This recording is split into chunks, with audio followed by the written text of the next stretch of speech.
And now it's time once again for another edition of Wipe Those Tears. And now here is your host, the star of Wipe Those Tears, Jason DeCanio. Hey, thank you very much. All right. Thank you, ladies and gentlemen. Oh, what a group. Thank you. Too kind. All right, we welcome you to another edition of Wipe Those Tears. Episode 20 is upon us for this Wednesday night, February 7th, 2024. I'm your host, Jason DeCanio, wishing you another great week here on the David 3000 Network. And we're happy that you could tune in for the next hour and a half to 2 hours as we continue our quest through the NES games. And tonight we are, of course, continuing our quest with the letter G.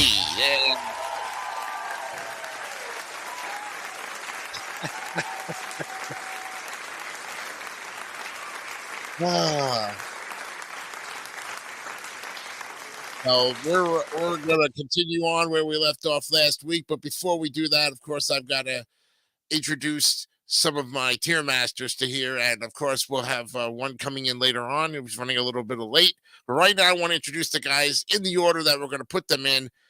And the first person I'm going to introduce tonight, oh my god, what the heck is this?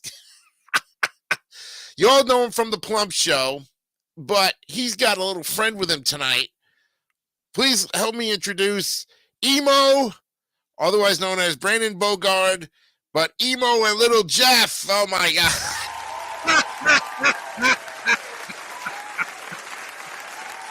Why, hello. Of course it's done. I can't believe this. They just said his name. Yeah. We just call it. How you doing, Little Jeff? Pretty good. Yeah. I feel like I'm talking to Peanut's brother or maybe for that matter, Walter's brother. You have Actually, you're talking to David's twin cousin. Oh my gosh. Well, first of all, let me say, gentlemen, welcome to the program tonight. I don't know what to say. You got me in a corner. Oh, boy. Well, Little Jeff, let me ask you a question. How much do you know about NES games compared to your partner who's basically gone the farther distance?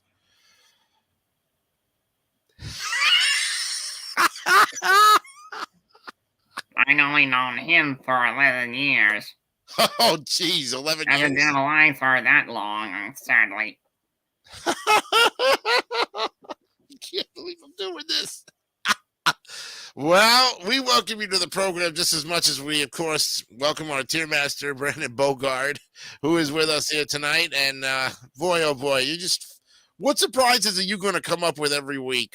Man, I don't know. You're just full of surprises.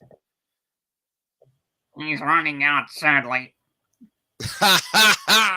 Okay. Well, as much as I like, that's true. Yes, I think what we need to have you, Brandon, is have Little Jeff on DMS 3000 to really get a good interview with him. What do you think? Can we arrange that one week? I know you're working. Can you plan a script for that? Okay. Oh yeah, okay. Otherwise, I get the questions from Brandon, and then I'll ask Little Jeff those questions when we have that particular interview. All right. Well, anyways, Brandon, I hope you're having a fantastic week other than, He came by because I'm turning 27 this Friday. That's right. Yes. Happy birthday once again. Support for this guy. Yes. Happy birthday to you, bro. Yeah. Thank you. Going to Disney this Friday also, that same day. All right. You got it all planned out. Fantastic. The only difference is I'm still stuck here. He's gonna have fun. You need to tell me he's not bringing you, Little Jeff? What the heck? What gives? He probably wants me to keep me safe Oh, you mean from to being think that? knocked out. You made me think that Mickey Mouse wants to hire you. If that's the case, he might get jealous. I don't know. But anyways, you two are ready for tonight's tier games tonight. Good luck to both of you here, and we'll see what happens. Now, next up on the list here is the guy from Canada, Ontario, Canada. I know that for a fact. He thinks he's Mario in his other lifetime, but, you know, he's still a friend of ours. The tier master, his name is Mark Leota. Hello!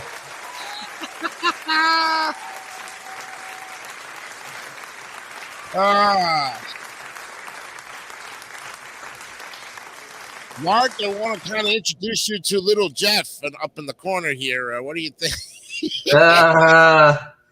Well, this is definitely gonna be interesting. You better behave yourself, young man.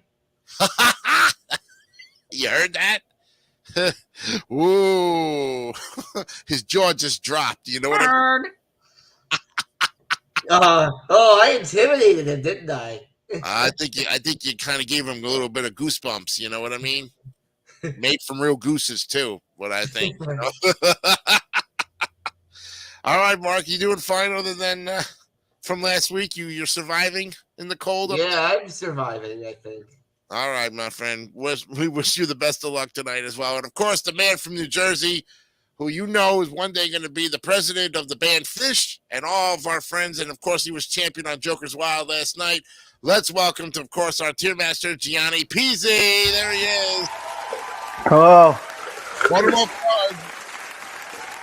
Yes. Yes, of course. This is proof. Fish everything. Fish merch, the shirt. Oh, you ready for tonight? Definitely. I guess so, yeah. All right. Well, good luck to all three of you. And, of course, we're missing Scott McVeigh, and he's going to be back. He'll be with us later on in the program. He's running a little late, but he says, start without me. We gave him the link, so when he comes in, he'll just go ahead and pick up where we left off. You guys ready? Let's do it. Let's go. All right, here we go to the explanation of Wipe Those Tears. Okay, gentlemen, it's time for the Tier Masters to come together once again for another edition of the G's. We got through half of them last week. We did fantastic. Now we're going to go to the other half of the G's. Probably get into the H's tonight if we're lucky. We'll go for an hour and a half. See how far we take it. We want to stop at 10:30. Great. Average 70 to 100. 50 to 100, actually. Anything less than 70 gets a buzzer. Now, you know the rest of the rules, too, for all of those people out there who never saw our show before and who are tuning in for the first time. Hope you enjoy this as much as we enjoy giving it to you. You guys ready? Let's go ahead and I got a holy cow. You know what I got to do? I got to share the screen with everybody. Now we can start it up. Good job. Yes. Thank you, Mario Leota. Jesus. That was my regular voice, not my Mario voice, but Nothing over 200 of them. Okay, well, enough of that. Let's get out down and dirty here. Oh Christ, not that. Okay. The first game on the G list that we're going to pick up where we left off is Godzilla. Ooh, look at that cover art. Let me give you a little background about Godzilla, a monster of monsters. This is from the company called Compile and Toho on December 9th, 1988. Let me give you a little more background information on this. Was released in Japan in 88 and 89 by the U.S. Toho Company.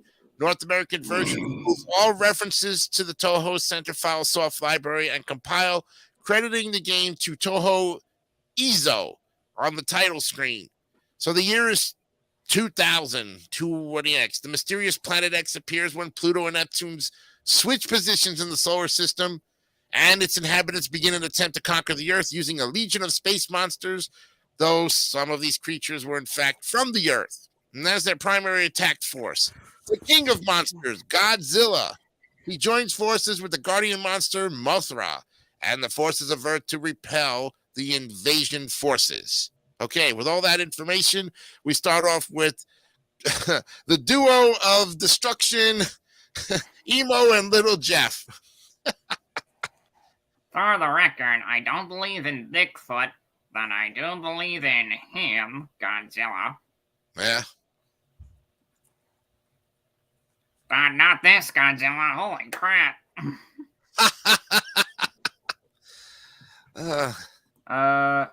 Yeah, there's a couple things wrong with this. Yeah. All right, I think we've written them down, yes? Yes. I think so. First of all, the story is basically they want Godzilla to fight for the Earth in outer space. Why choose one of the most dangerous monsters out of every other monster? Also, Godzilla don't look like Godzilla. Very good observation, Little Jeff. He looks like Killer Darny if you get the teeth back. Uh-huh. And remove the tank. Okay. And why send him to space? I don't know. Had nothing to do with the movie. They didn't give any credit to the movie at all, or to the old, the movies of the 60s or back in the 70s during the Godzilla week and all that stuff. Nope. No credit is due to that. Also, not only that, if you look at the front cover, he looks like he has the Flying Dutchman's towers. Yep. Another good observation there, Little Jeff. And that's why we graded 65. Oh, wow. 65 and the first buzzer of the night goes to Little Jeff and Company. Holy cow. How did he do the buzzer? Because anything under 70 there, Little Jeff gets a buzzer. It's almost like I'm saying how. StreamYards has an option for the sound effects. Yep. All right, we go now next to Mark Leota, who's going to give us the lowdown on Godzilla, the NES game. Definitely a cool title there. I mean, who doesn't love Godzilla? I mean, the king of the monsters basically is what he's known as. Right? Yep. Alrighty. Let's give that one a 73. A 73. Okay. That's pretty good there. Okay. Johnny Peasy, Godzilla. Yeah, so I just searched, so I did not know that, but AVGN has done this game. Okay, so that answers my question as far as I knew you were going to ask that, so I had to. I'm going to ask for every game because you are the AVGN expert. There's no doubt about it. Yeah, that's right. I mean, this is made by Toho. I mean, the same company. They even made the gods that created the character of Godzilla. So you think they kind of make him like, the original character, but if it's the company that made him, I don't know why they decided to do this. But it's also the same company that made the Dr. and Jekyll and Mr. Hyde game. Yeah. So. Oh, wow. There you go. See, now we. That's probably why. But that's what is that yellow beam coming out of his mouth? That's supposed Godzilla to be in space. Yeah, well, he's got a laser beam. I guess I guess they incorporated some of that Star Wars stuff. He's a space age Godzilla. He's not like back in the day when he was only breathing fire. I do kind of like some of the titles. Godzilla breathing fire. Yeah, I thought he breathed fire in the movies when he was in the Japanese movies. But anyway, go ahead, Johnny. I'm gonna give this 68. Buzz it. Oh, another D. Oh boy, look at that. Oh boy. Okay. So far, we got 2 D's and a C. And I remember the Godzilla movies, but never got really into them. But I do remember them. But never really could sit down and watch it. Didn't have the patience for it. Who knew that they were going to be NES games? And who knew, Gianni, that AVGN was going to definitely pick this game up and critique it. Yeah. By the way, how bad did he critique it? I haven't. I just found out that he reviewed. Oh, you found out? Okay, I thought maybe I haven't seen that one, but well, based on the fact that the cover art is the only thing I can go off of. Yeah, again, the green of his title, thank God, is the only thing saving it, because right now everything else is so bluish. It's almost like you can't make Godzilla out for unless with his laser beam. You know, he looks like a big ass dinosaur dinosaur in space, for that matter. So with that and all of the critiquing on it, I'm gonna go 62 and give it a D as well. Oh boy. There we go. Double buzzer. All right, let's see what we have for our average here. Good luck.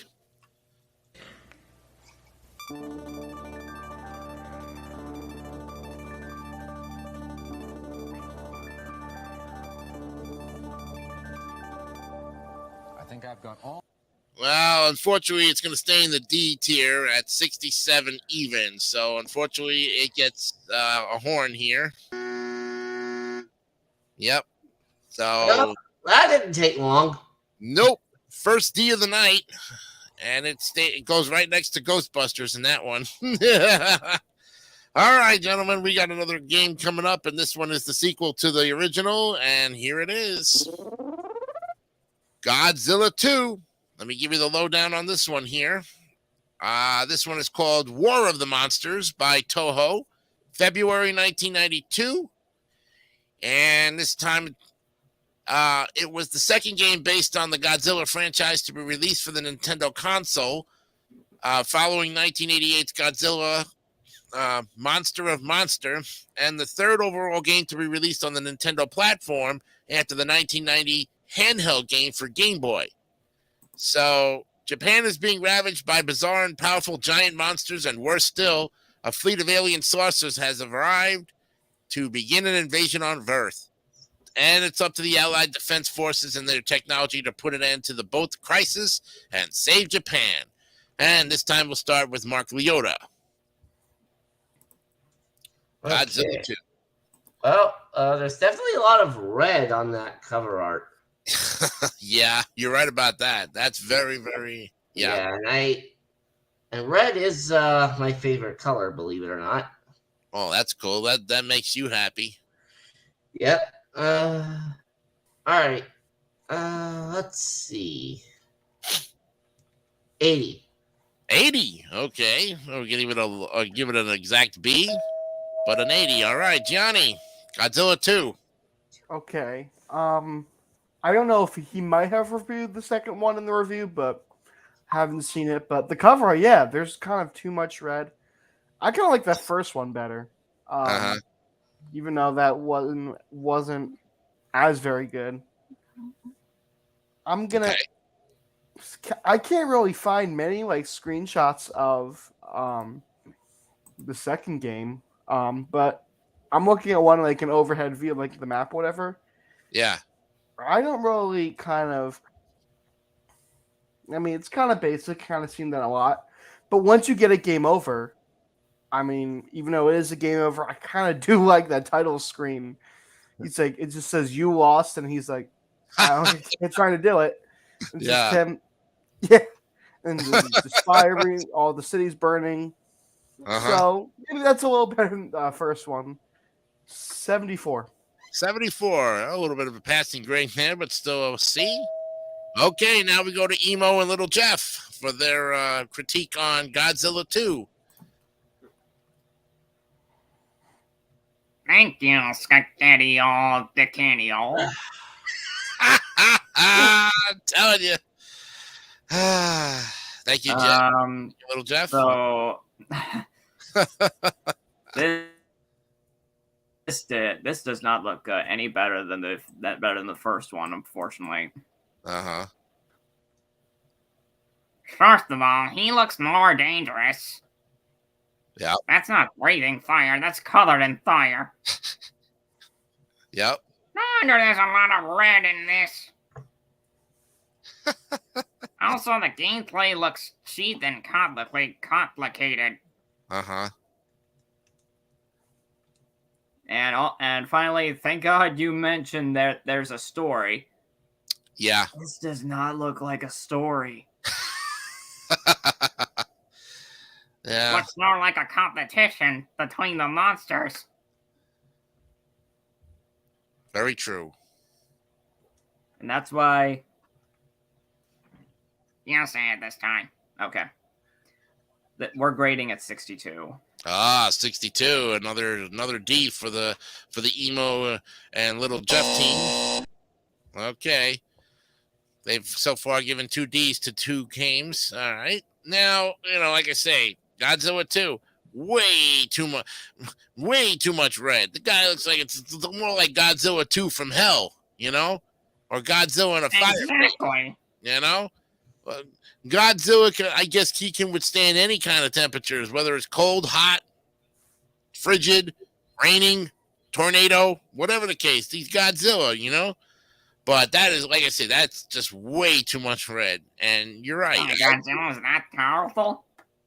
I guess, according to the way the movies did them and the way the games have enforced it, yeah, they really made him a superpower.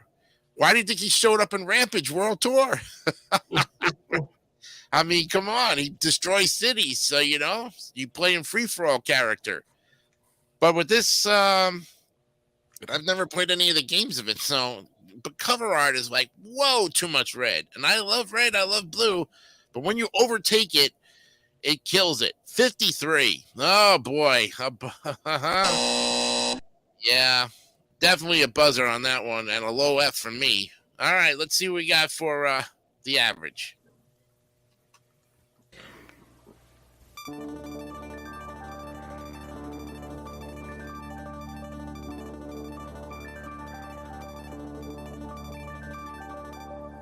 I think I've got all. Yeah, in fact, you guys gave it 0.25 higher than the other one, 67.25, and that gets a buzzer. Yep, unfortunately. Two buzzers. 2 Ds for you so far. Gee whiz. Yep. All right, we're ready for the next one coming up here on the board. And this one is a golf game, and it looks like it's Golf Grand Slam. You get a picture here. Yes, Golf Grand Slam. That's what it is. It's put out by Tosei. Yeah. Hecht Atlus. January 13th, 1991. What weird games. This is a simulation game in 91. It features all the small details of real golf, such as wind, angle at which the ball was hit, etc. The game uses a password feature, and up to 4 people could play. So if you had that NES satellite, you were using that accessory. There are 3 options to play. Tournament mode allows the player to play a normal tournament, and there are 2 modes to train in. One of the most detailed golf games for the NES. And this time, we start with Gianni Pizzi. Okay, haven't heard of this one, but of course, we all know about the other golf game. Yeah. Say Golf Grand Slam. I don't know why. Out of all the terms, they use the baseball term. I don't know why. Golf Grand, yeah, the Grand Slam, right? There ain't no Grand Slam of golf. That's like tennis maybe, or baseball, Baseball, I don't think. Yeah. Yeah. Well, no, there's a Grand Slam of tennis. No. Yeah. But I can't find. I kind of do like the real life image that they used for the cover art. I mean, a lot of them kind of use like. I mean, yeah, it's definitely something that they don't really do much with NES games, but do like a screenshot of it. 76. 76. All right, about a middle C for Gianni. Nicely done. We go now to Emo and Little Jeff for their critique on the Grand Slam of golf. Golf Grand Slam. Yep. So the setup looks pretty great for what they had to work with. and I really like the color. Uh-huh. Green is his favorite color, without no doubt. Without no doubt. All right, without no doubt. What's that mean? That makes no sense. Green is his favorite color, without a doubt. Right. There you go. All right. Thank you. Nice correction. But that's why we're gonna give it a high grade. We're giving it 84. 84. Oh, that's your first B of the night. Nicely done. Now we go to Mark Leota for golf Grand Slam. Yeah, I don't know why they're using a baseball term. Yeah, for right. that. I guess they were weird back then.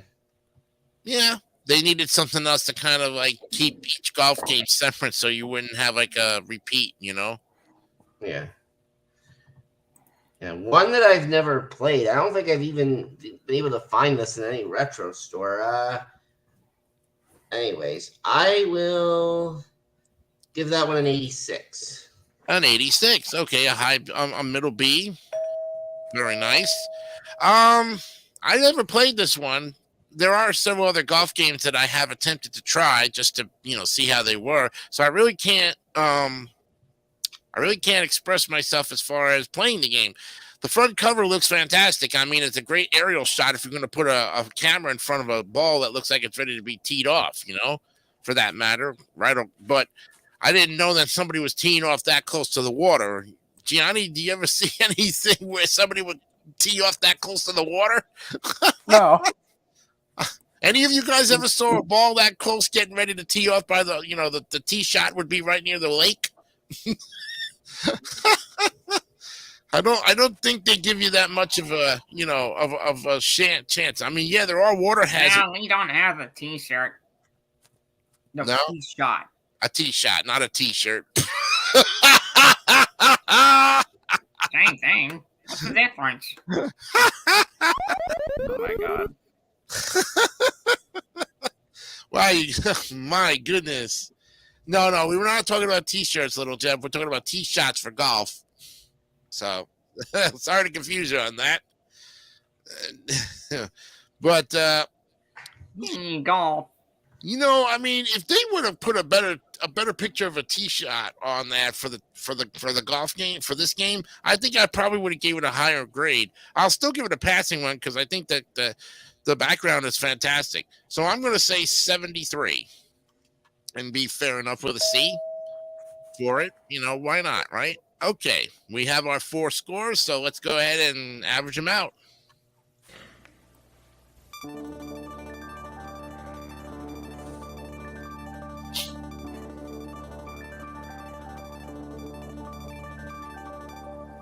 I think I've got all. Well, this one actually did move into the C tier. Wouldn't you believe it? It's 79.75, so it goes into the C's. And you gave yourself your first C with 2 D's. All right. So with that in mind, now, all right, up to the end of the first half hour. And in normal cases, I know we're going to move on and continue, but I'm going to go get my water bottle. So when we come back, we will take a break and continue on with our look at all of the good stuff here. So I'm going to play the Battletoads theme for all of us, and I will be back. We'll be back with more of Wipe Those Tears right after this. Everybody dance! Go at it! There we go.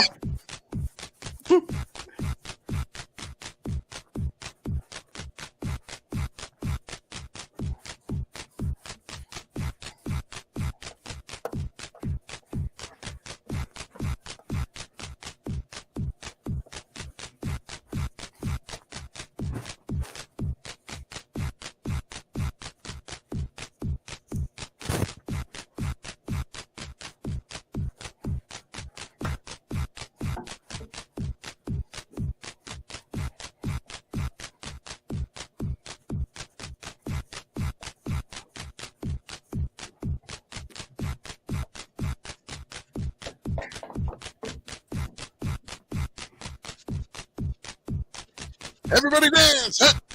Go at it, little Jeff.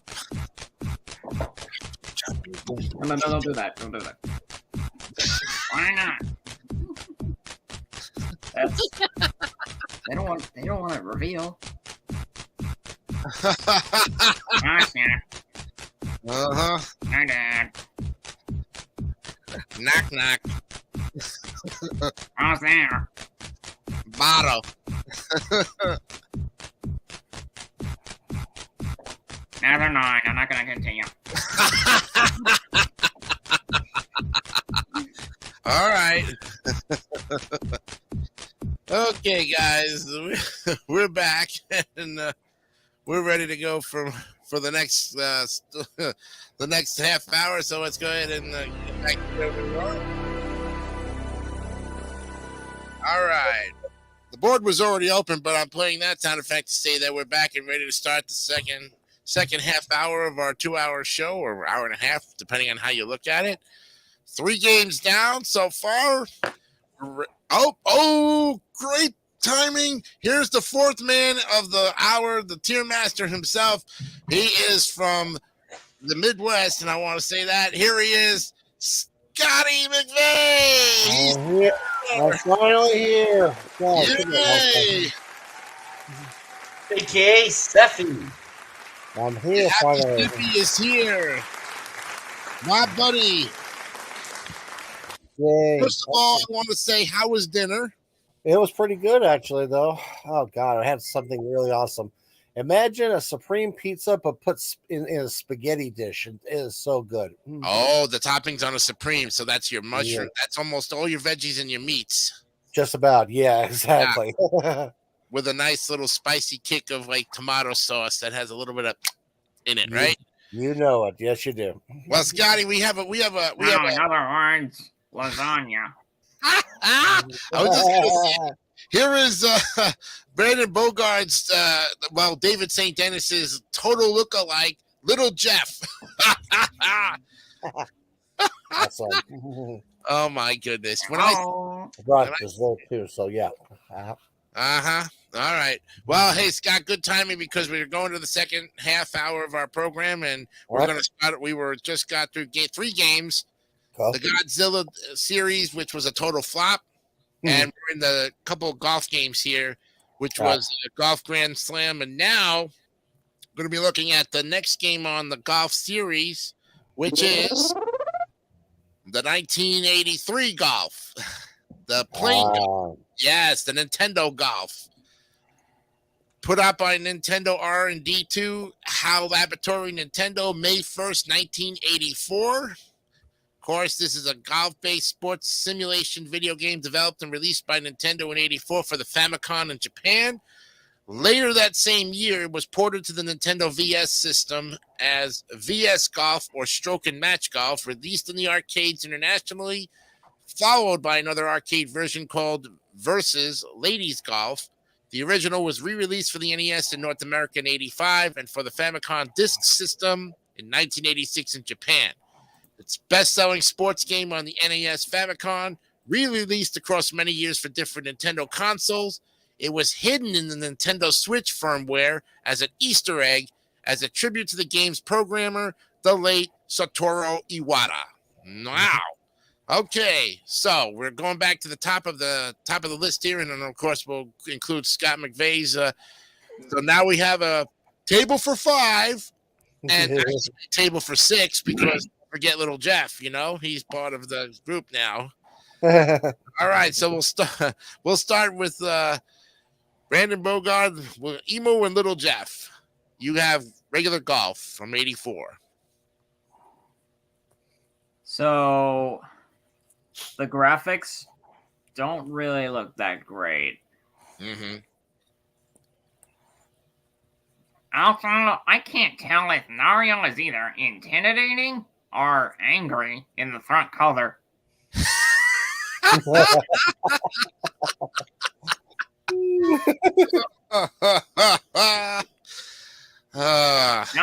Even in short sleeves and no gloves, he at least is wearing jeans.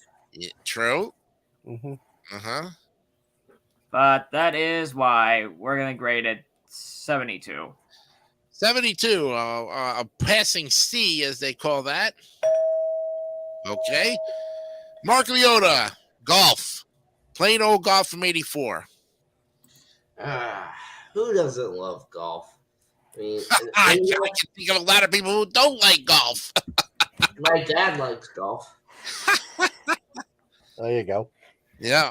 This is an NES launch title, of course. Of course. Oh, yeah. It's plain and simple. One word title for an NES game. Yep. All right. All right. 81. 80. Oh, 81. Low B. All right. That's good. Johnny. Plain old golf from 84. That's right. Definitely, of course, a classic one. It's one of the black box games. Was it an AVGN critiquer? I think it was James and Mike. Definitely did it. Probably. I mean, this is a good game, so there's really not much need for him to do that. Right. Yeah. This is one. I mean, this is one game. I mean, if Mario is basically the guy, I think considering the game. Yeah, that's true. It isn't considered a Mario game, so definitely classic one. Gonna give it 100.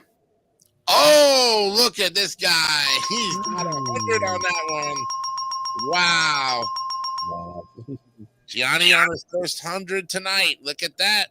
He ain't playing around, guys. He's for real. And now we go to the man who just doused a Supreme Pizza via spaghetti style. And it's still our friend with his, where's your cat tonight? No cat.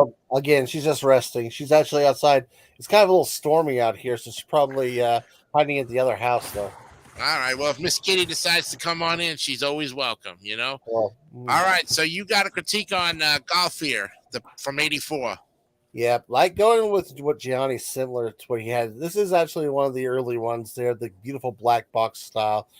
It's early stuff, but it's also stuff that's actually been popular and has kept going and going for years and years, even in other incarnations and other systems as well. I'm going to give this one, let's just say 88. 88. Okay. Still a high B, and that's very good. Very good. I'll tell you, I've played this version of golf because, I tried to play any of those NES games, the classic, and even if I didn't play it at my own house, then I would surely, for that matter, make sure that I played it at my cousin's house. My cousins had a lot of the NES games as well, too, the original box NES. You know what? That don't look like Mario. That looks like Bluto from Popeye, doesn't it, right? Oh, yeah. A little, yeah. Bluto lost some weight over the years. Depending on what Popeye episode you watch, sometimes he's fat, Bluto? skinny. Sometimes You don't watch Popeye. You don't watch Popeye? Well, Scott, there was many various drawings of Bluto over the course of years. Mm-hmm. Yep. Very true. Very true. Pluto. Yeah. I mean, he calls him Brutus, Bluto. But, yeah, I've played this version, and I think it's fantastic. Now, there is a Mario version, which Gianni is right about that, where you have Mario as the golfer. Yeah, he is. I thought he was considered the guy on the box art. Mario was. Yeah, there is, but I think there's a Mario Cup. I think it's called Mario Cup Golf. I think if I'm Mario Golf. Mario Golf, yeah. yeah, which we'll get down into the M's was classified. But this again is classic, and I'm gonna give it 100, just like Gianni. Why not? Why not? Right? Shucks, man! If Gianni can put 100 up there, I can put 100 up there for sure. We've got our 5 scores now. Well, 6 if you count Little Jeff. But let's see what the average is, gentlemen. Good luck. Here we go.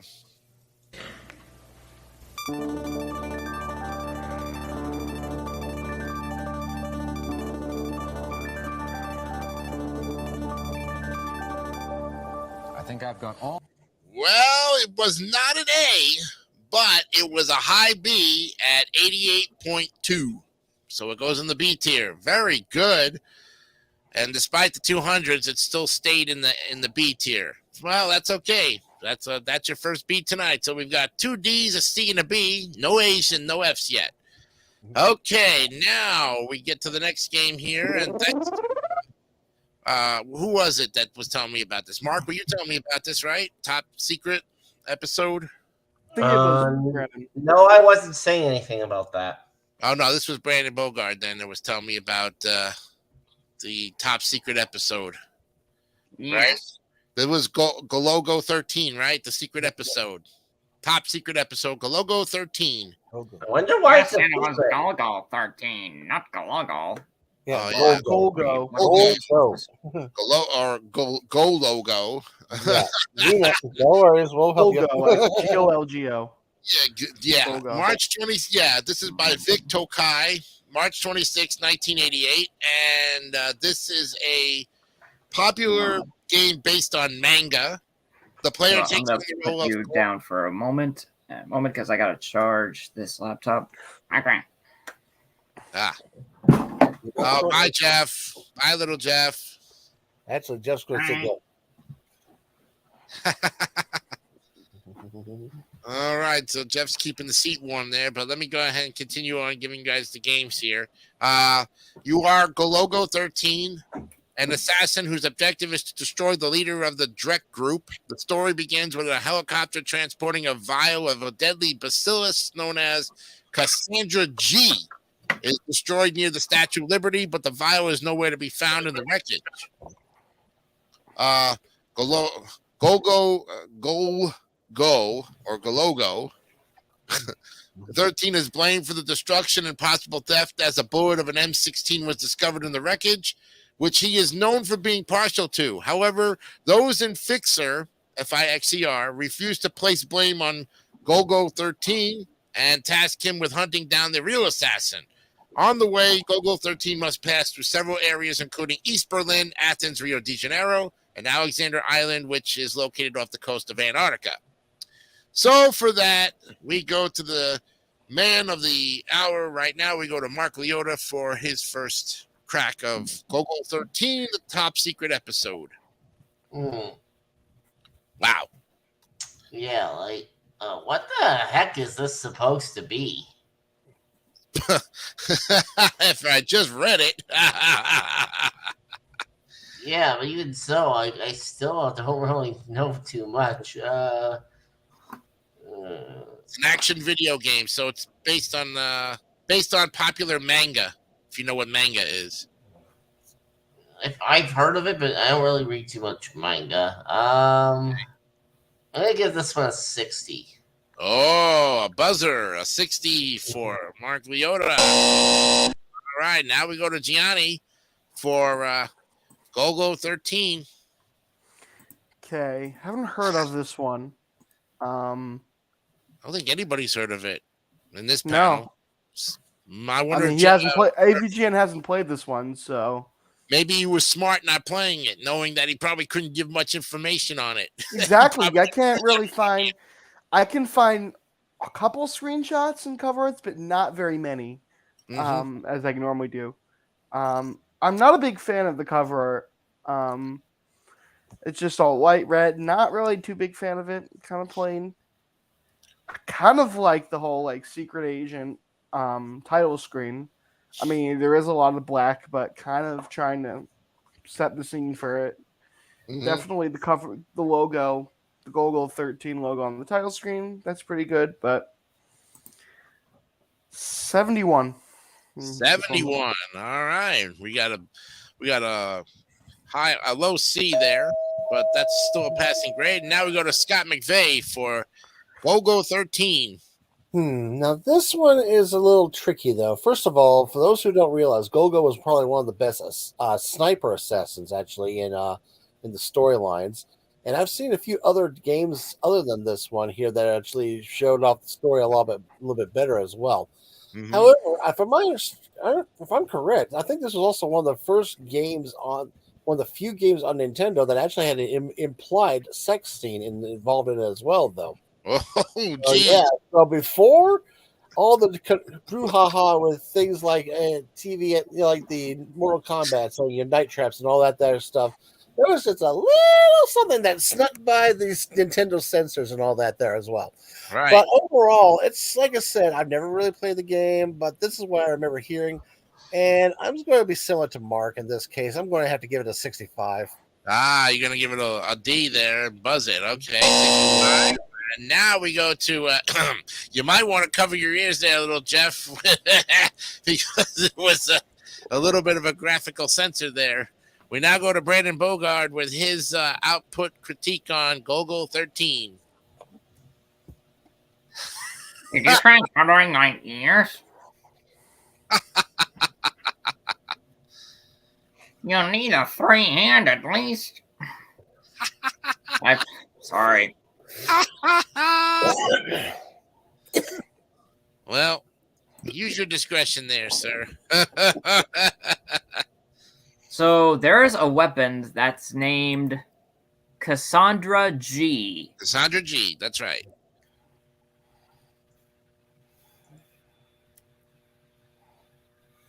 Why would you need a weapon?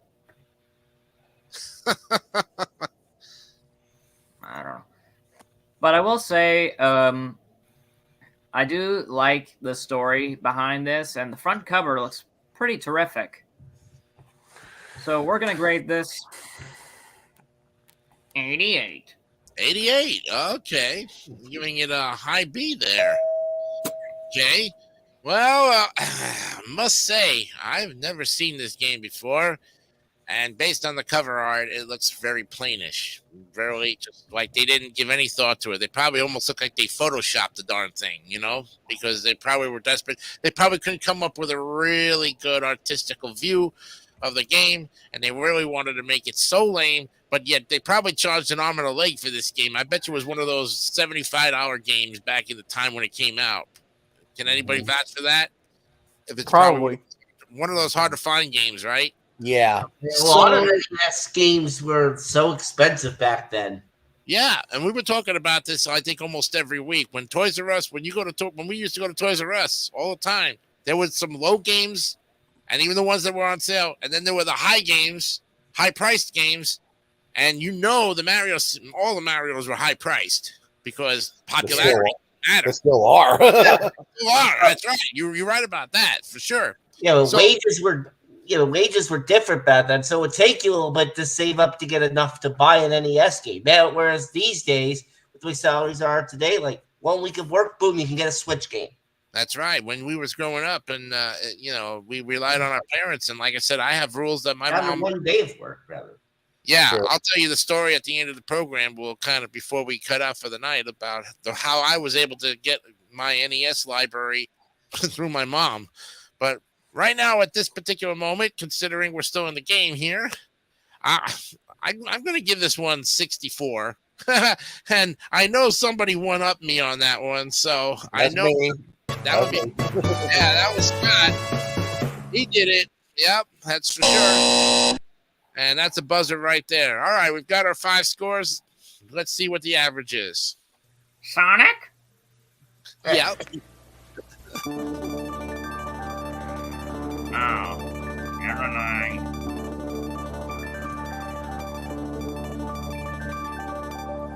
I think I've got all. All right, well, that's your third D in a row, guys. Well, not in a row, but still, it's another D. It's 69.6. Wow, 69. Nice. 69.6. So close to that passing grade, but it stays in the D tier, unfortunately. All right, so we go now to the next game on the list here. The Goonies 2. Whatever happened to the first one? I'm not really sure. I can help you with that one, Jason. No worries. Just wait till we get to me. All right. Well, we have the Goonies 2 here. This was by Konami, March 18th, 1987. There is a Goonies 1, but I don't think it's available in this game here on the Tier Master. Let's see. It was released on the 18th of March, 1987 in Japan, November in North America, and on December 19th, 88 in Europe. It's a sequel to a prior Goonies video game released on the Family Computer in Japan, which was only available in North America on Nintendo VS System arcade units. That's why we don't have it on the NES library. Right. It's considered an early example of an exploration platform game with an open level design similar to Pitfall 2, Lost Caverns, and Castlevania 2. The game features 2 modes of play, platform and first person, and most of the game is played as the former, as the player works through a non-linear map. I'll give you that much. You guys can read up on it a little more because there's a lot of gameplay information on this one, which will make Brandon Bogard very happy about that. So, we now go to Gianni Pizzi for his take on The Goonies 2. Yeah, I was going to say the same thing. Like, I knew that the first one is only in Japan, but the second one, I don't think AVGN has reviewed this game. Probably should have. I mean, he'd probably be chronologically confused about it. Yeah, that's true. But I think I saw like one video of it. I think you're rescuing this woman Annie, who I think was a mermaid. Uh-huh. I think this is the game. Yeah. Yep. This is it. I've never seen the Goonies movie, heard of it. So I don't know if it's anything like it, but I'm looking at a couple screenshots of it. Yeah, cool. But I still don't know why they'd release the second one in the US and not the first one on cartridge. Right, doesn't make sense. Could have been maybe because of the movie. Maybe. Too much. I'm gonna give this one 77. 77. All right, he gives it a middle C, and now we go to Scott McVeigh, who really wants to critique the Goonies 2. Yeah, I have a good feeling about this one because, first of all, it was a really good game, though. I really liked this one. Now, as you probably mentioned in your description, the original game did only make an appearance in the United States as Versus Goonies in the arcade, though, as part of the Versus system, though. And that actually was pretty good, actually having the original music from the movie and all that there as well. And I have to say right now, Gianni, you need to find this movie. It is probably one of the classics of the 1980s. It's a great kids movie, but also, had lots of action in it as well, too. Mm-hmm. And this sequel was pretty good. Now, there were some confusing elements to it, especially when you get to those in like little first-person scenes where you're trying to go up and down, trying to find which item uses which areas, for secrets and all that stuff as well. I do like the fact that one other thing is so cute. They put a little nod to this Japanese character known as Konami Man put into this game as well here.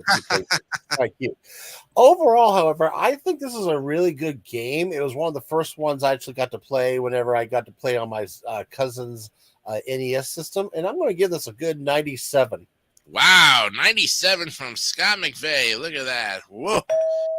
Three fries short of a Happy Meal, man. What made you not want to give it 100? What was the Well, I guess, again, the very confusing points where you have to say, okay, how do I find this area? Because I look like I'm at a dead end, but then I can't remember, do I have to use this item? Do I have to hit this? And you have to do it every time you go through the same area again, which is kind of weird, though. Right. So, okay, I got you. No, I totally understand why you kind of trimmed a little bit of points off of that one. Mm-hmm. Very good, though. Still a high A, and now we take it up to Emo and Little Jeff for the Goonies 2. At first we thought that was a Nernan. Uh-huh. Also, now that we think about it, that Nernade has no draw. Oh my goodness. Which reminds me of the old joke. Why do mermaids wear seashells? Because B shells are too small and D shells are too big.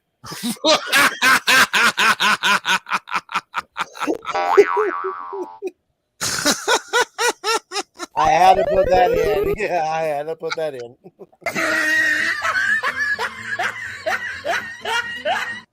There you go, Scott. You got us. Yeah. Either that's a ghost or a seventh person. Run! No, that. Oh. Like, are you sure? Well. But also, we looked at this, and one of the boys looks like one of the Naked Brothers band members on the old Nickelodeon show. Yeah. Oh yeah. And another one of them, one of the guy like in the black hat, looks like another character. Do we know his name? No. But But the story does seem pretty good enough, though. The other thing we're just questioning is, who is not Threat Telly? All right. Not Threat Telly must like fettuccine. Fettuccine. Today is National Fettuccine Alfredo Day today, by the way, guys. Mhm. Yep. Oh, well, good call. See? Good call there, little Jeff. Nice going. But we're going to grade this a nice 90. A nice 90. That's a nice A there. That's 2 A's for that game there so far. Now we go to Mark Leota, who's probably wondering to himself, when is it my turn, right? You're up, bro. You're up. Yeah, Goonies too. I mean, I've heard of the Goonies movie, but I don't think I've ever played the video game for it. I don't even think there was a sequel to the Goonies, right? I mean, as far as the movie, right? There was no Goonies 2. I don't think so. No, not that I can recall of. Any of you seen a Lost Gem? You know what I mean? Like one of those like independent films for the Goonies too. No, I guess not. Then all right. Wow. But go ahead, Mark. What are you gonna say? All right. Let's see. All right. Let's see. How about 99? 99. Oh my God! Wow. And may I ask the reason for the 1 point less to the perfection? I know. Is there? I'm going to ask that because Scott had some reasons where he trimmed 3 points off. What about you? 99. Are you going strictly by cover art? I don't know about that. I mean, Okay. but I mean, you're entitled to your. I'm just wondering how come you just didn't give it a perfectionist score. You know what I mean? But hey, that's again. That's coming from the tier masters, folks. They rate it the way they want to. And now that it's locked in, it can't be changed. So 99 is your score. Okay. Now for the Goonies 2, I can tell you that I have seen the movie many a times. Love it, love it, love it. Great classic. Hey, you guys. You know, that sort of thing. Johnny, you don't know what you're missing there, my friend. I've heard that thing before, though. Hey, you guys. Sloth. Yep. You will enjoy the whole premise of the movie is just fantastic. Great ending, great beginning. The beginning is not so good, but once you get to the middle part when they go through it all and get to the ending, you'll love it. Now, as far as the second one here, where they put the Goonies 2 in because of the NES whole thing, I don't know why did they even release? Like you said, why did they didn't release the first one? I bet you it would have sold millions of copies because everybody watched the movie. Here in this one, I'm still going to give it a passing grade, but I'm not going to give it that high 90. I'm probably going to go back down to a 76 and leave it at that. All right, so we've got some really differences of opinions on this game. So let's see what we have out of average of 5.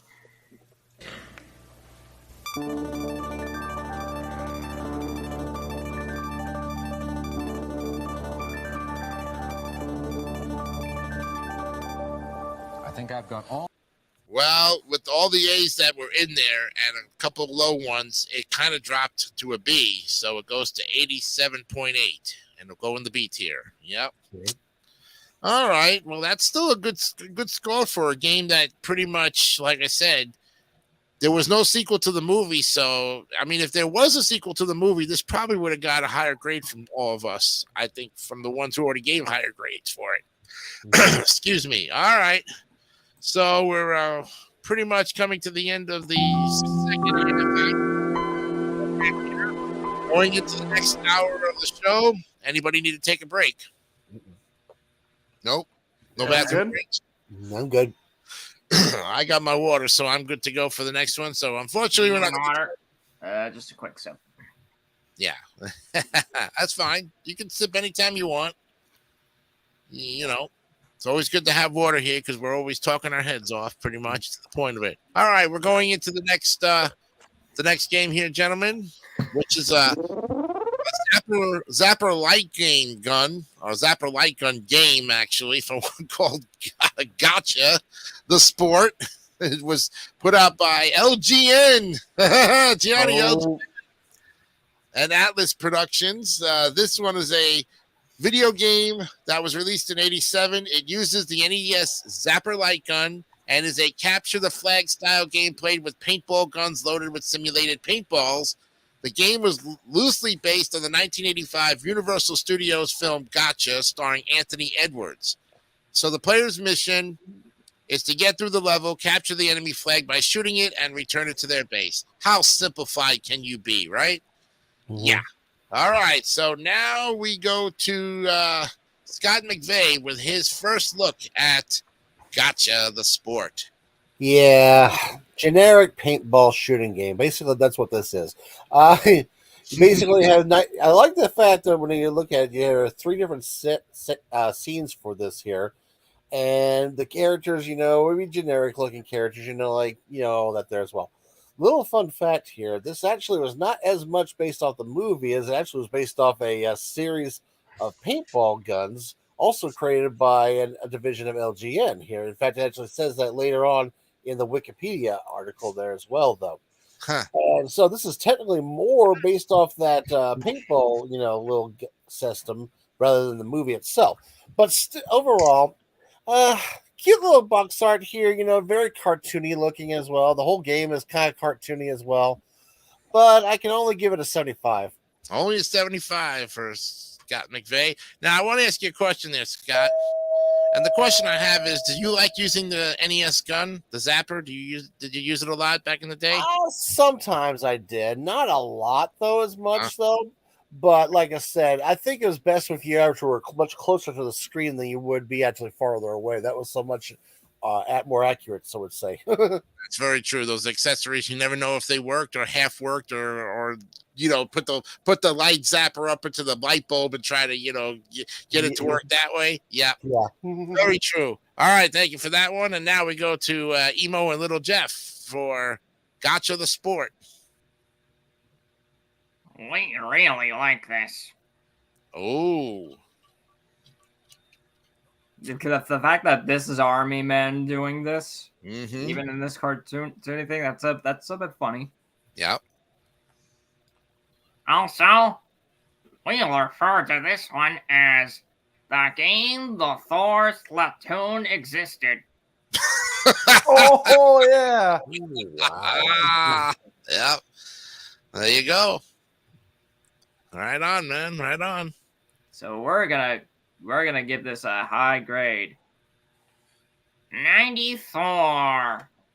94 for Emo and Little Jeff. Nicely done there, guys. Very good. Okay, Mark Leota, you are up with Gotcha the Sport. NES Zapper Gun, yes. Yeah, I've never really heard of a paintball video game. Hmm. I guess this was something that they decided to maybe try with this, and then they're like, yeah, we're not doing that again. All right, there you go. Well, at least not until the Wii U came out. Splatoon. Yeah, because we know what happened when the Wii U came out. There was Splatoon, which is kind of like paintball, and then, well, the rest is history. Splatoons 2 and 3 with the Switch. Yep. Yep. True. All right, I'll give this one. I guess this would be a predecessor to Splatoon, if you want to look at it that way. Mm-hmm. Yeah, definitely. All right, I'll give this one a 92. 92 for Mark Leota. Wow, there you go. Okay, Gianni. Well, before I'm gonna ask you. We know that James did this game with the NES accessories. It showed up on the second NES accessories with the gun. Yep. Yeah, it did. It did. Um, and he was talking about the little tiny square. How when you shoot it, they all turn to a square, or like a little white square on the box. So it's like he froze it to that point. It's all coming back. Yeah. Yeah, I was trying to remember that one. Yeah, I mean, this is also an LGN game. He's a big fan of that. He can't stand he LGN. He actually did did a special, his 200 special. He did every LGN game, so you probably put this one in there. Yeah. Which I actually haven't seen the one, but I mean, even though it is an LJN game, kind of props them for paintball. I mean, there are not that many paintball games. Yeah, Splatoon, but we've never really seen one for the NES. We've seen a lot of sports games lately, so that's kind of a little creative one. Cover art, it's kind of cool. The graphics and the gameplay doesn't really look that cool though. I kind of do want to play it though for the paintball. Right. But even though it's an LJN game, I'm gonna give him the 80. Gonna be in the B tier. Okay, you got it in the B tier. You're still a passing grade there. Very good. Okay. Look, I played Gotcha and I've seen it. My cousins showed me the game, and I had. But my problem with the game is that I was not quick enough with the zapper gun. These characters were coming out so fast that my coordination was not so good back in the days trying to catch it. And even with wearing glasses, sometimes you can't even catch it, even with, polarized lenses and stuff. So staring at that screen with the zapper light gun, very difficult for me. It's a hard game for me. Probably if I played it today, it'd probably be a little bit easier because now I know what to expect. But I didn't know what was going on at the time. I like the cover art. Very good. It's, it's got that curvy title. Gotcha. I gotcha. So I'm going to say 85 and give it a high B, a middle B. All right. So let's see what we got now for the average of 5.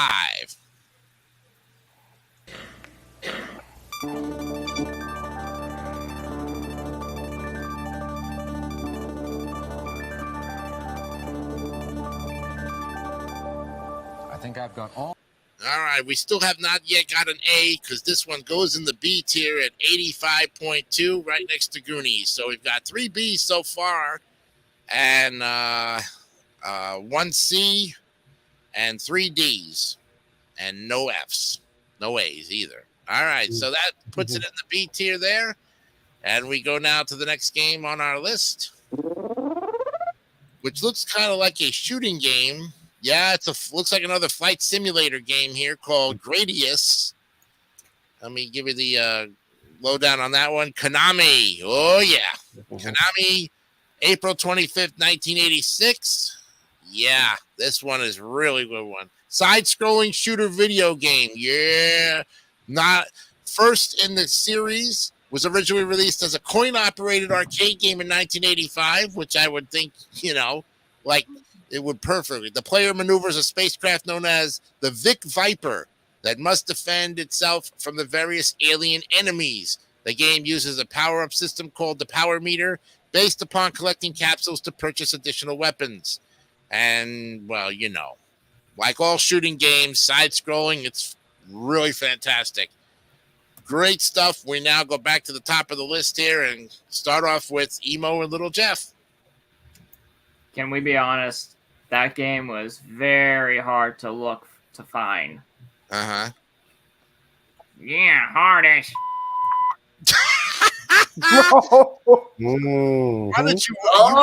Emo swearing. Huh? Jesus Christ.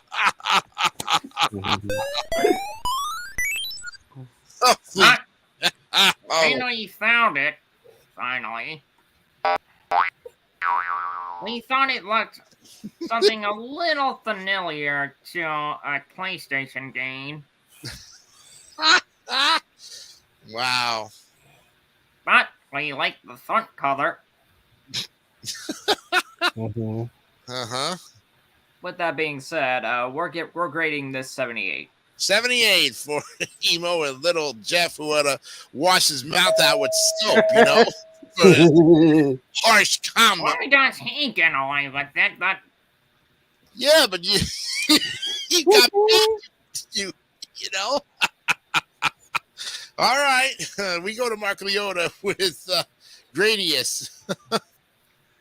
Okay. Well, another classic.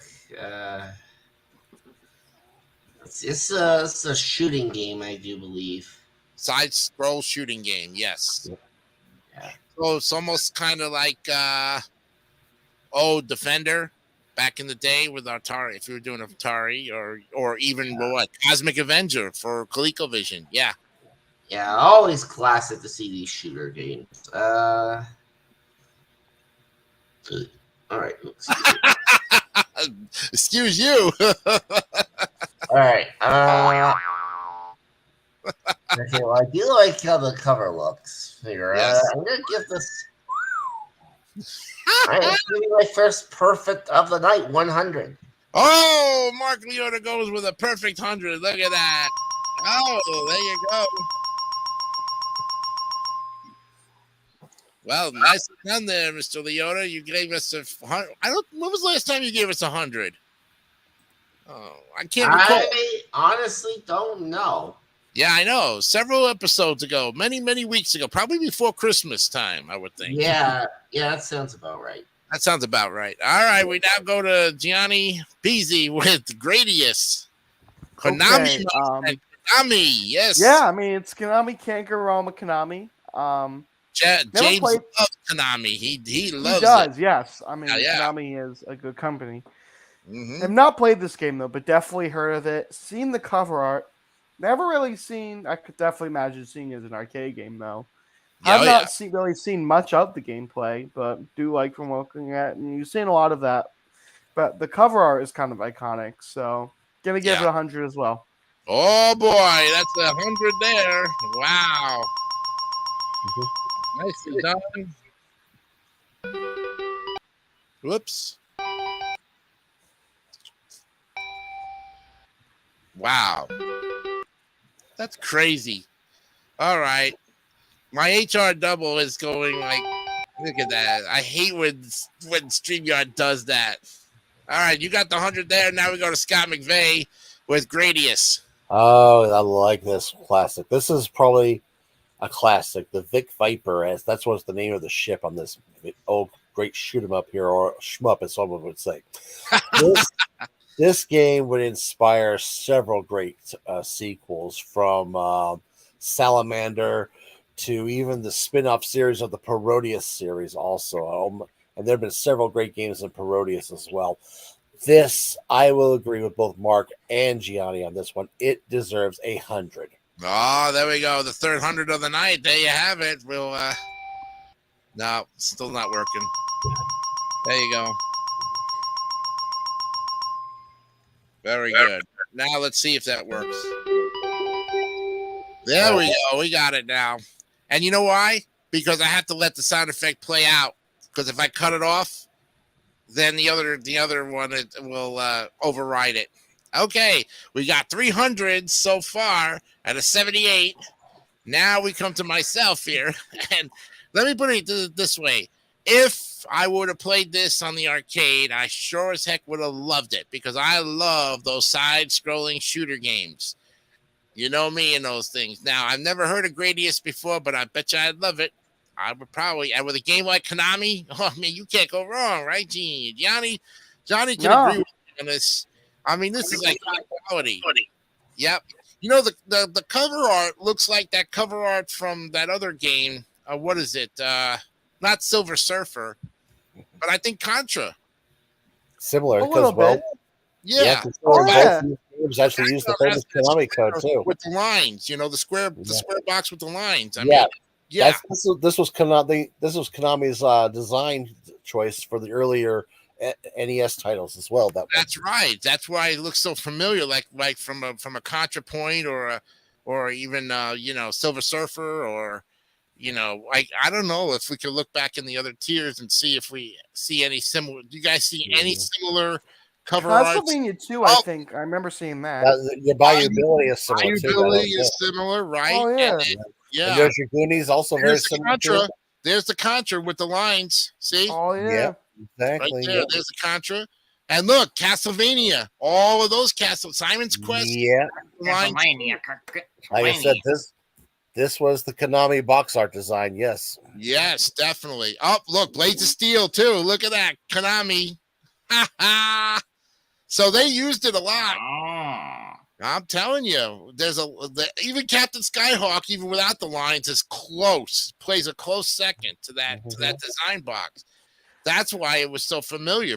Even Bayou Billy. Wow, really? Oh, look at this one too. ZR1, or yeah, that one too. Oh, there's another one there. I think it was that Dynamation City, I think.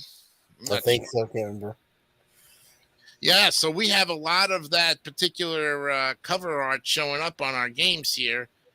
And yeah, I definitely have to agree with all you guys. I'm going to give it 102 based on the cover art because Konami is just fantastic. There you have it. Ding a ding ding ding. All right, let's see what we got here out of 5.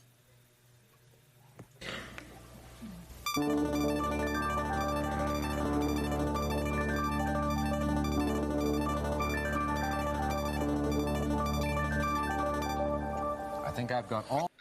Well, 478 divided by 5 puts it all the way up to the A tier. The first day of the night, 95.6. You guys got your first day. Yeah. Yay! All right. Woo.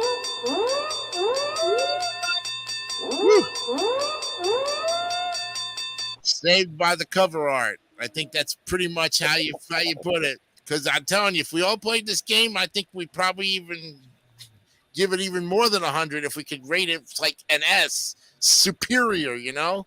Right. But there's no S's in this tier one here, unfortunately. Okay, we're up. Like an S grade. Why the S grade? That would be superior or like higher than an A. Yeah. But we're not trying to confuse as many people. We're doing like report card letters here. So yeah. Yeah, that's for sure. Definitely. Okay. We're ready next for the next game. And this is a Where's Waldo game called The Great Waldo Search. Oh, hey, little Jeff, do you know Waldo very well? Almost. Yep. Well, He's got a lot to say when you get to us. All right. Well, it's put out by the company called Radius and THQ, December 1992. The Great Waldo Search is a video game that's based on the third Waldo book, which was originally released under the same name in North America. The pictures are slightly animated images of Waldo scenes. The player has to scroll along the long picture to survey the scape while searching for Waldo and other objects. The directional buttons control a magnifying glass and it is used in order to find the objects. Waldo's dog, Wolf, is also in each level, and by finding him, the player gets to play a small bonus game to collect points while controlling Wolf on a flying carpet. Wow. And it also has a legacy, too, so... All right, so this time we start with who went first the last time? We did. Okay, all right. So this time. Yeah, start off with Mark Leota this time. Marketing. The Great Waldo Search. The Great Waldo Search, yes, sir. December 1992. All right, well, this is basically Where's Waldo is what this is. Pretty much, yeah, you got it. Can't say anything more or less about it. Yeah. All right. Well, I guess there's no further explanation needed. 73. 73. Okay, still a passing grade. And now we go to Gianni Pizzi with the Great Waldo Search. THQ. Never heard of the company. I have. You've never heard of it, or? No. I don't even know who they are. Oh, I've heard of. I definitely. Yeah. THQ makes a lot of. I didn't know they were around in like. I guess this is kind of when they started. The early, they probably were in the late 80s, early 90s for that matter. I remember THQ making Wheel of Fortune and Jeopardy on the Nintendo Wii. Oh, yeah, they did. All right. But I think I knew there was 2 Waldo games. The other one was called Where's Waldo. That was the one I was thinking of. But this one, I really don't know much about. I mean, I think you mostly, I guess, find Waldo and now his dog. Wolf. I say, I guess. Yeah, Wolf. Yeah. I think in the first one, all there was is Waldo. There weren't any of the other characters, which kind of would have been great, but we'll get to that one Or Yeah, when we get to the W's, but Yeah, Wolf knows the dog from Duck Hunt, you know. that could be the dog from Duck Hunt. Could be, right? Who Yeah, you knows? never never had an official name. Right. 71. We can give this one. Ooh, a little lower, almost one up. The mark almost got a one up there, but not close enough. All right, now we go to Scott McVeigh with the Great Waldo Search. Yeah. This is a very childlike game to me. Pretty much, it's one of those, we can play here and all that. But like I said, for older players like myself here, I think I would just lose interest way too early into this, though. Mm-hmm. I mean, it's kind of like, I found Waldo. I'm done with this game. I don't care. Give it a 60. How much? 60. Oh, he buzzes it with a 60. Yikes. Okay, now we finally get to Emo and Little Jeff with their critique of the Great Waldo Search. Take it away, gentlemen. To those who say this is Waldo, we disagree. Uh-oh. Yeah, because, this is supposed to be Waldo. Why does Waldo need, a backstory? That removes, the simplicity of Where's Waldo. Mm-hmm. Right. Also, the story doesn't represent the title. Yeah. Because we're reading that cover, instead of searching through Waldo, we're searching for someone else. Yeah, we're searching for the professor. We're trying to help Waldo find a professor instead of searching for Waldo. Yeah. Stupid. Also, why on one of the images in the back cover is there a robotic dinosaur? Not sure. Not only that, either it's floating or something. Yeah, we're gonna grade this 73. 73. Oh, a double. Okay, we have a double there. Okay, you doubled up with Mark Leota there. Okay, now. Well, guys, I see from the old clock on the wall that we're getting close to the end of this half hour soon, so I'll be very brief. I've heard of the Waldo series. Have I gotten into it? No. It's not anything that I would, if I want to play Finding Waldo, I would actually do word search or those hidden objects games on the computer, like Hidden with the pictures, like Jane Mills or something, Hidden Objects, the Detective Jane series, which was a big thing on the computer. Yeah, I would rather do those because, I've played those before. So, of course, with Waldo, if you've played it in the beginning, you're going to love this game. Me personally, is not liking it, and there's way too many characters in the back besides Waldo himself. So the box art is very confusing to me. In fact, I'd probably see lines crossing my vision. I'm going to say 62 and buzz it. Yeah, I'm buzzing it. Yeah. All right. We got our scores, so let's go ahead and average it out.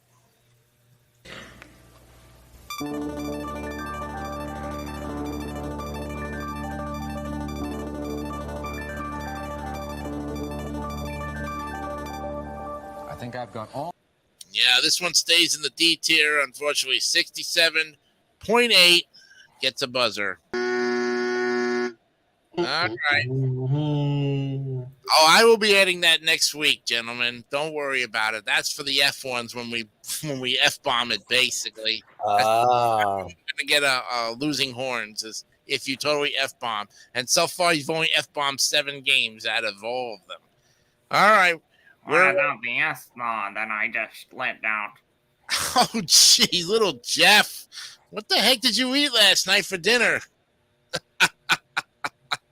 Or tonight for dinner? What can I eat? Right? He probably had my teeth. He probably had a Woody Woodpecker sandwich. Oh!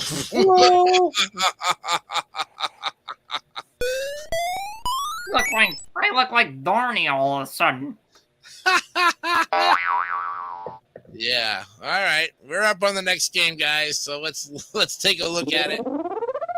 Oh boy, it's another golf game. Look at this. It's Greg Norman's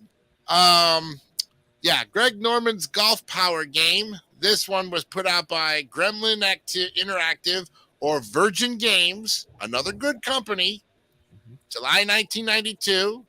And it's another golf simulation video game developed by Gremlin and published by Virgin Games in 92. It was the final golf title published for the NES. Other than bearing the name and likeness of Australian professional golfer Greg Norman, the game is distinguished from most other golf simulations by providing a whole design mode in which the player can create and customize an 18-hole golf course. Wow. All right, so we start now with Gianni Pizzi with Greg Norman's Golf Power. Okay. Virgin Games. Haven't heard of this game. I can't really find that many pictures. I can only find pictures of the cover art, not many. I can find one screenshot. That's it. So not too much of it. I'm gonna put it in the D tier, 67. Oh, 67 for Gianni. Not too good. Okay. All right, now we go to Scott McVeigh with Greg Norman's Golf Power. Yeah, I'm a little worried about this. Now, I like the idea of the course editing and all that stuff put into an NES title. Pretty nice idea, but I'm going to go similar to what I did about a couple of weeks ago when I talked about the George Foreman box art, how plain it is, just a picture of the guy, very simple looking and all that. I'm sorry, but I had to give this a 55. Oh, he gives it a real bomb there. Yeah. Bombing it. He gives it a double buzzer, and now we go to Emo and Little Jeff for Greg Norman's Golf Power. Ooh, 55. Ooh.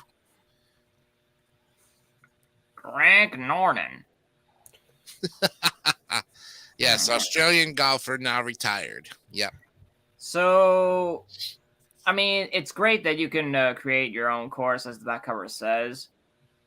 But the game looks a little cheaper than even golf and the last two golf games that we just did. Right. We're going to give this 77. 77. And he gives it a passing grade. All right.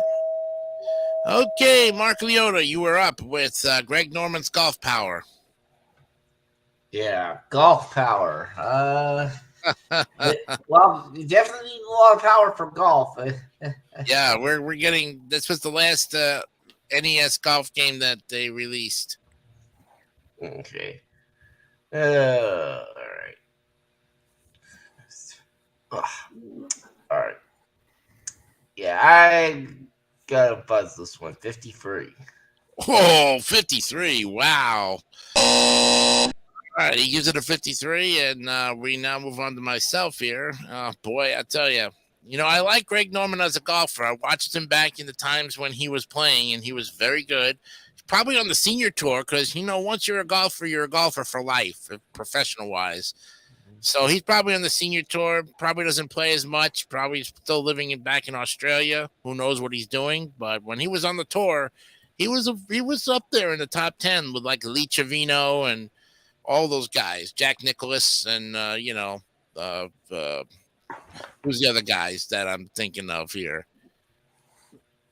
There was another one, Phil. Help me, Scott.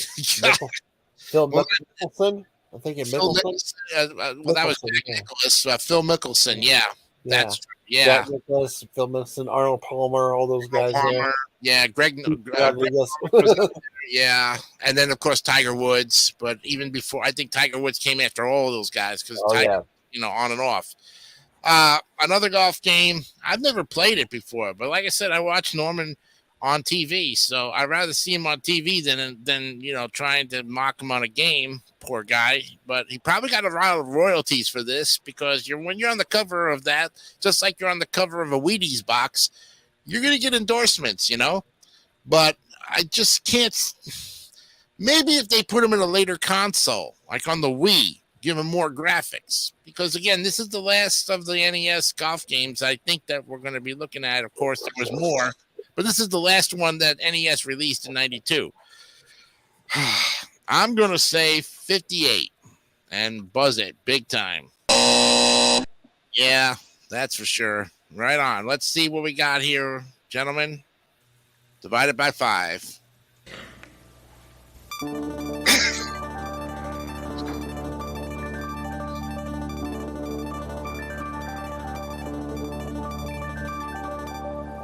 think I've got all. Yeah, it's going to stay in the D tiers at 62, unfortunately. So there's the buzzer. Once again, yep, that is the 5th D tonight. Wow. That's, I think, more Ds than what you guys had almost last week. Yeah. Oh, no, yeah, you had about 3 or 4 because Funhouse was in there. Fester's Quest didn't make it to the tier list, unfortunately, up to even to a C. So, unfortunately, that's the way it goes, you know. Okay, guys, last half hour of the program here, and you know what that means. It's decision time. Do we continue on, go to 11 o'clock, or do we stop now and forever hold our peace? What are you guys thinking tonight? Well, I'm good, depending on the other 3 guys here. The other Okay, guys. so Scott says yes. Johnny? I guess we can go, get a few more in there. Okay. I know, we're probably not going to get through the whole about 8 Gs in half an hour, but we'll see. All right, Mark, you look a little sleepy there. You all right? Yeah, I'm fine, but I'm good to keep going. Okay, and Brandon and little Jeff, is it past your bedtime there, little Jeff? Oh, they're talking. Oh no, little Jeff even has I'll help you, Mark. Play the horns. Oh! Wakey. If that don't wake you up, Mark, I don't know what else will. Oh, here we go. That There one. you go. Well, that was for we're not even there yet, but that'll get you up if that was the case. All right, so Want to know what David did on David 3000 News Live? yeah, thanks for reminding me about waking up by the goal horn there, little Jeff. Whee. He tried one time, but it failed. Okay, so we're going to play on and go for the next half hour, and then, of course, we'll wrap it up with about 5 minutes because I got a great story to tell you.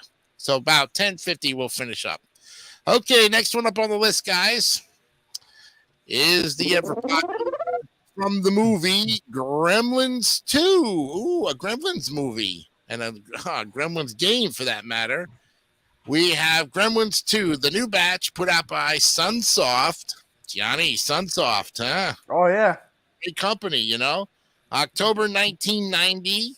And this is a platform video game developed and published by Sunsoft. And it was also for the NES and Game Boy. The game was released in conjunction with the film from Warner Brothers and Amblin Entertainment. In this game, the player controls Gizmo through various levels in the building, armed with weapons ranging from the genetically modified Super Tomato in the laboratory to the new matchstick firing bow in the later sections. The goal of the game is to reach the Gremlin Control Center to wipe out all gremlins inside. The Game Boy version was a side-scroller also featuring Gizmo. Okay, we start this time, I think, with the top of the list here. Or do we go to Scott McVeigh for this one? I can't remember. Was it Gianni or me? I don't try to remember. It might have been me. It was me. Okay, so Scott McVeigh was, you're right. Scott. Okay. All right. Gremlins 2, the game. Okay. I remember this movie though. It was pretty good. Of course, I've seen both of Gremlins movies though. Classic. It makes me ever wish they would ever make a third one, to be honest here. And while I never played the game, you got to admit, the box art looks great. I mean, it's one of the main Gremlins itself, showing off great looking, figure and all that there as well. And Sunsoft has always given us great game titles, to be honest with you there. Mm-hmm, you're right. Probably one of my very favorite games was actually was another Sunsoft title. Actually, one of the very first Genesis titles I ever had, and I still play it out, whenever I get a chance. That's the Batman for the Genesis, though, and all that there as well. Great scrolling game, yeah.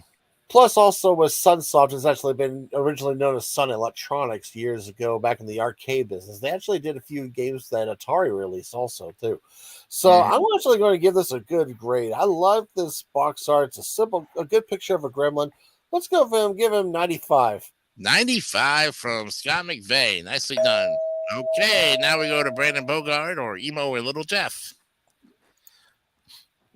So we don't watch either the original or this. We don't watch Gremlins, really. Mm-hmm. Okay. But we are questioning, are we? Yes, we are questioning. Why is there a wizard on the back cover?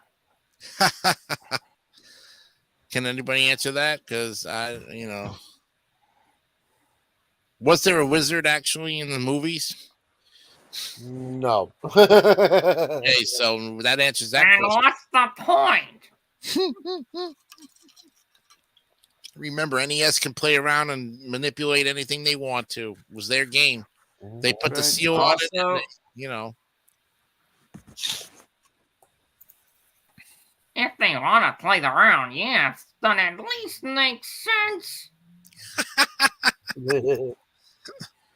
Also, we feel like this one could have been a little more darker. One of the images in the back cover looks like it's a little lighter. Yeah. We're going to grade this 75. 75 for Emo and Little Jeff. Okay, still a passing grade. Now we go to Mark Leota with Gremlins 2. Good old Gremlins. Yep. Okay. I'm not sure what the creature there on the cover is supposed to look like. Looks like a prehistoric gremlin. Or is that Gizmo? I don't know. Anyway, I'll say 87. 87, still a very good high B from Mark Leota. Now we go to Gianni Pizzi with Gremlins 2. Sunsoft. Yes. Exactly. Kind of similar to. Was there a Gremlins first one on NES? Because I cannot find anything about there being one. Looks like there was. No. I don't know why they decided to make one for Gremlins 2, but not the first one.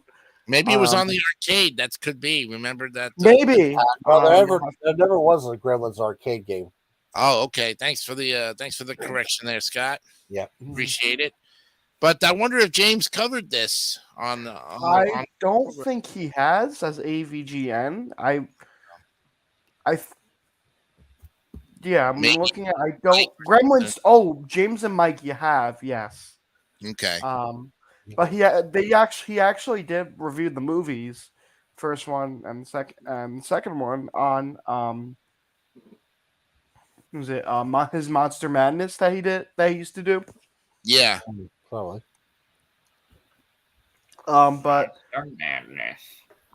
yeah, I've also kind of never seen the movie for Gremlins, but I do kind of like that little character on like one kind of nice cover art.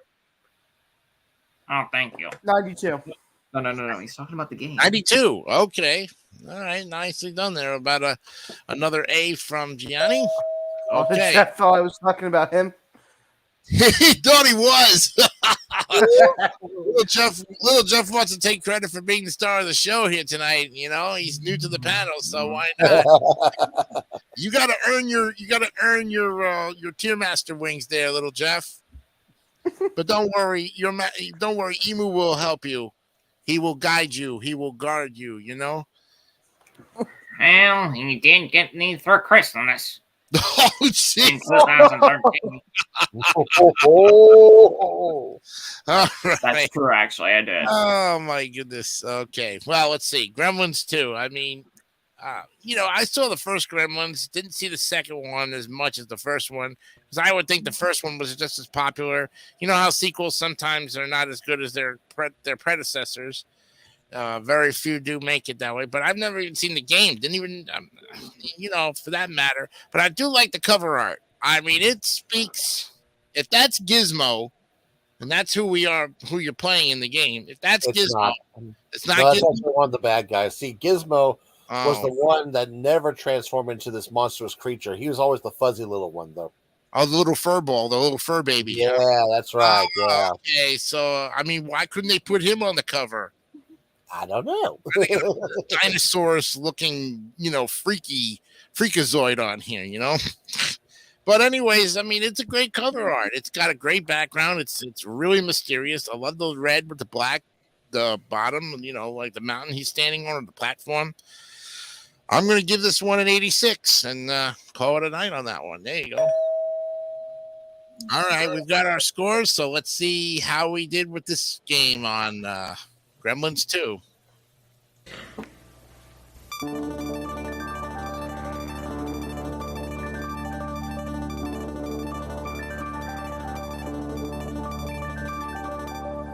I think I've got all. Okay, well, it's not an A, but it is another B, and it goes into the B tier at 87 even. There it goes, right next to Gotcha. Boom. Very good. Okay, you guys are getting close to the end of the G's here. We might be able to get them in there. The next one up on the list is the ever popular The Guardian Legend. All right, now let me pull that up. The Guardian Legend, there it is. Looks like something like Attack of the Killer Tomatoes, more or less.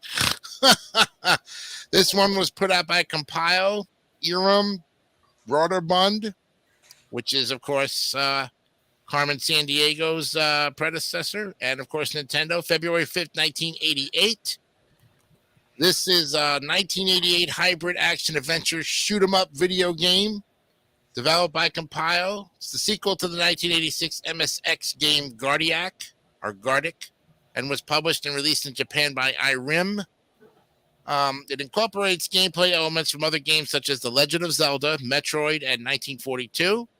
The player controls a lone protagonist, the Guardian, who is on a quest to destroy a large alien-infested world named Naju before it reaches the planet Earth. The player must deactivate 10 safety devices scattered throughout Naju, thus activating the alien world's self-destruct sequence. Players explore Naju in a non-linear fashion and can acquire different weapons during the course of the game. With that said, we now go back to the top of the list and start off with Emu and Little Jeff. I heard about Attack of the Killer Tomatoes, Yeah. and I have to agree with Eno. That was crap. Uh-huh. This game, on the other hand, this one, on the other hand, it looks amazing. The front cover looks amazing.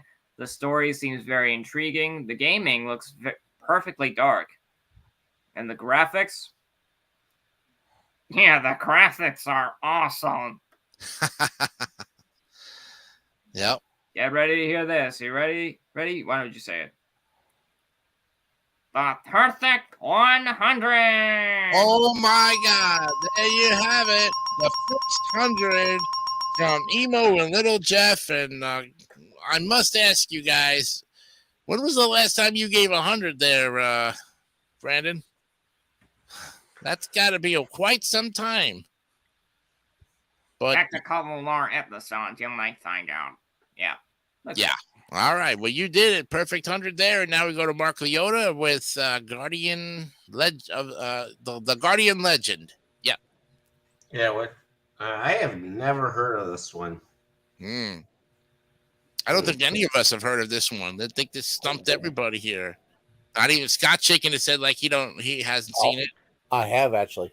Oh, okay. Oh. Yeah. I have. So, Oh, yeah. wow. All right. I can't wait to hear your critique on it when we get to you. But yeah. Oh, you probably have more of a critique than me then. Well, still, Mark, we want to hear what you got to say. Your score is just as important as everybody else. Don't feel left out about that. Okay. Yep. Well, a creature on that cover, I don't know what he's trying to go for. It looks like he's glaring at the player with the way those eyes look. You Yeah, play my game, you're going to be in for a hard time. He is the Guardian. All right. 68. Oh, what a difference of opinion. He actually buzzes it. Wow. Okay. Now we go to Gianni Pizzi with the Guardian Legend. This is not heard. Yeah. What's that? Never heard of the game, huh? Have not heard of this one. And I don't think those guys even touched this one. I don't think. Doesn't sound like they have me. I've never really heard of it. No.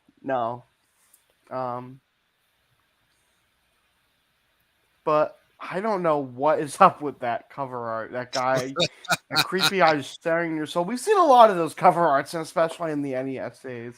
That's true. Again, maybe that guy is the Guardian. That's possible.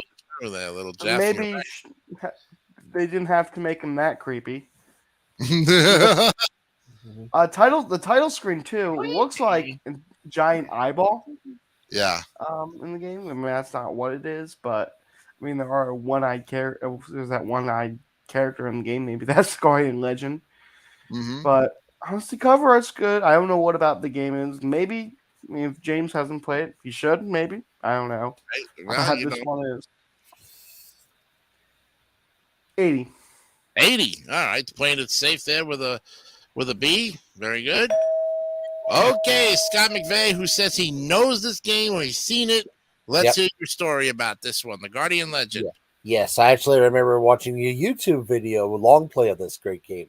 And I do mean great because let's just say it's kind of like a cross between the Legend of Zelda, but with the shooting guns and all that there as well. You go from screen to screen, doing some little puzzles and all that work. And then it sprinkles in a little bit where you actually do shoot 'em up, vertical shoot 'em up stages as well, though, that way too. Because technically the character you're playing is kind of like it's a battle suit that transforms into a spacecraft. That's the reason why you had the shoot 'em up stages as well.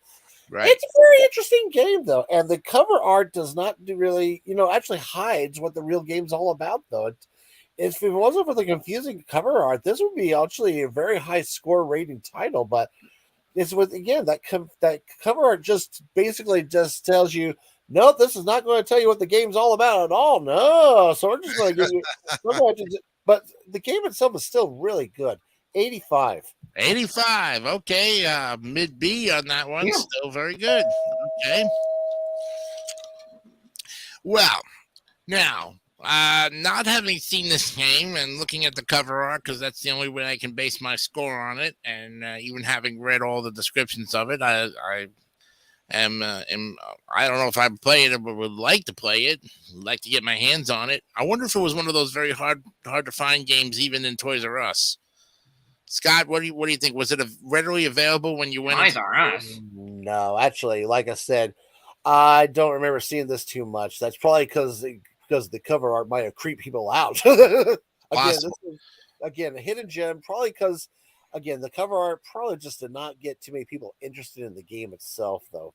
Oh, okay. Well, and little Jeff, Toys R Us used to be the biggest toy store in the 80s, 70s, and 80s. So when Nintendo came out in the 80s, everybody flocked to that toy store to basically buy their NES games. And if they didn't buy it at Toys R Us, they either bought it at KB Toy or one of their own local toy stores in their state. But Nintendo was allowed, even though they don't do toys, they do games and consoles. Sure, exactly. And then they had like Funko Land back in the 90s where you could get you remember Funko Land? Funko Land.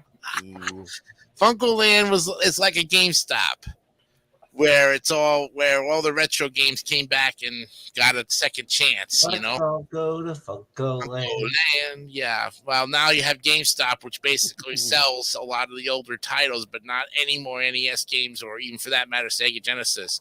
I think the old title they sell is like Wii games now.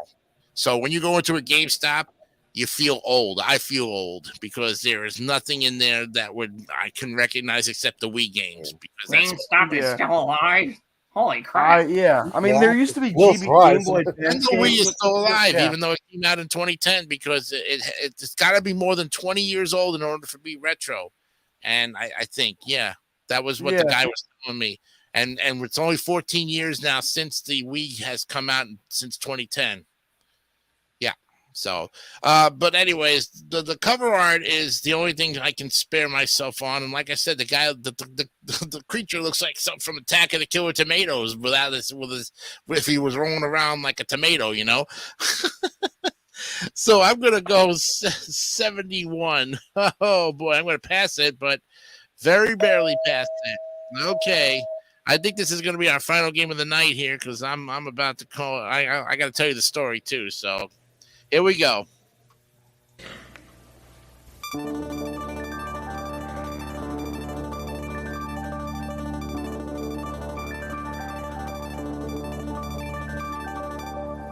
I think I've got Okay, so even with a couple of low grades and my C and everything, it actually gets an 80.8. The Guardian Legend goes into the B tier, 80.8. Wow. All right, there you have it, friends. We are out of time on this game, so that's going to do it for us here today. So let's go ahead. Who wants to be a millionaire? I'm just kidding. Yeah, right. Let's go ahead and close up the board.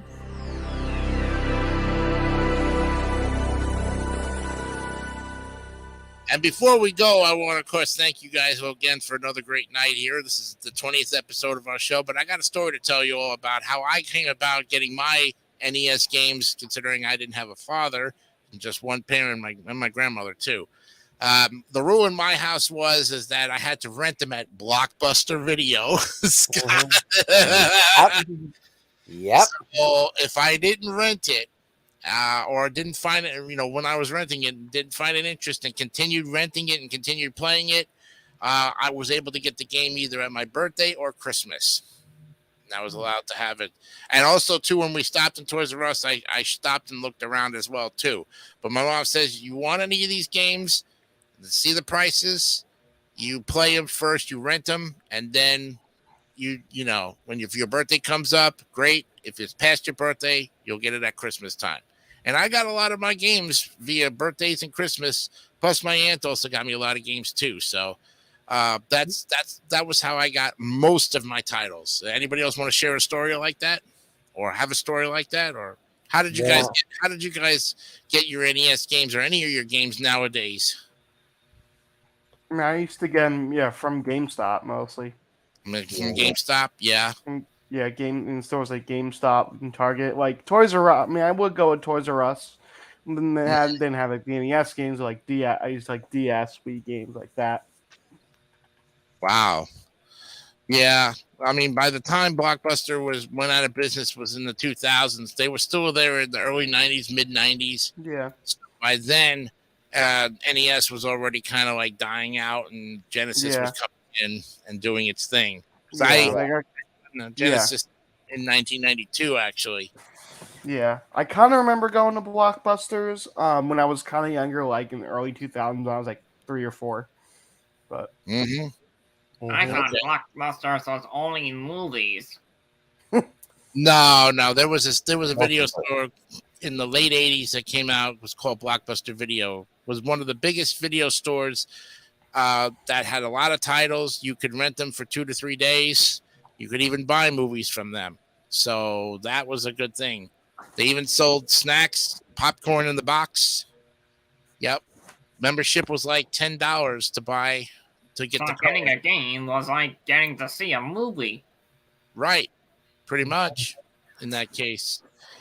Well, like I said, that's going to do it for us tonight, guys. You did very well. Next time when we pick up with the G's, we have a couple more G's to go with. We'll start with Guerrilla War on the next one, and then we'll get to play. Good luck, man. I'm probably not going to be next time. Oh, little Jeff, why? You know you're always welcome. Thanks, but this was complicated to do because he had to go through a whole lot during this whole thing. Uh-huh. Going back and forth to me and the games. Yeah. Well, anytime you want to come back, little Jeff, you are more than welcome to. It's been an honor and a privilege to talk to you, and we hope that you'll come back on a future episode, okay? Thanks. And in the meantime, like I said, you guys will be all back here next week, ready to go for another episode. I know I will be here. And I thank everybody for coming here tonight. And remember, be honest, be real, and keep it simple, stupid. Kiss. We'll see you next time. Till then, good night.